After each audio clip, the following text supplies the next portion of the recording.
This scene opens in the bedroom of Mr. and Mrs. Fred. That's what Jim, Dear, and Darling were named in early versions of the story. Lady narrates the scene. Mrs. Fred doesn't sleep here anymore. It's not like when Mrs. Fred is here. Mr. Fred's room is very untidy. Mr. Fred gets his own breakfast in a hurry. Then I'm left alone all day. Mr. Fred is not a very good housekeeper.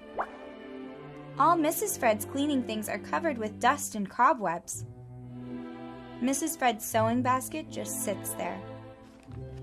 When Mr. Fred comes home at night, always very late, he reads a lot, doesn't pay much attention to me.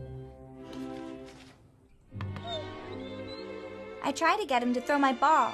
He only pats my head a little and goes on reading. Once Mr. Fred even forgot to give me something to eat. I chew on my favorite bone once in a while, but I even get tired of that now. I feel like yawning a lot. It's so quiet in my house. There's not much to do but sleep, like Major. He doesn't seem bothered about Mrs. Fred being away. One day, I'm lying on my couch about at the end of my rope when I hear a car. I jump up quick and look out. It looked like Mr. and Mrs. Fred. It was. So I got ready to surprise them. I was so happy, I barked and barked. Next came some fat legs I didn't recognize. They were carrying a bundle of something that squeaked. I stood up and hopped around just to see what the bundle that made the funny noises was, and why everybody was so careful with it.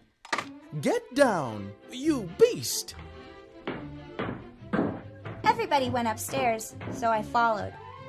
They were making cooing noises around the basket. I sat up and barked a little, just friendly ones, so they'd let me see too. All of a sudden, the biggest noise came from what everybody was looking at you ever heard. It scared me so much that I hid under a chair.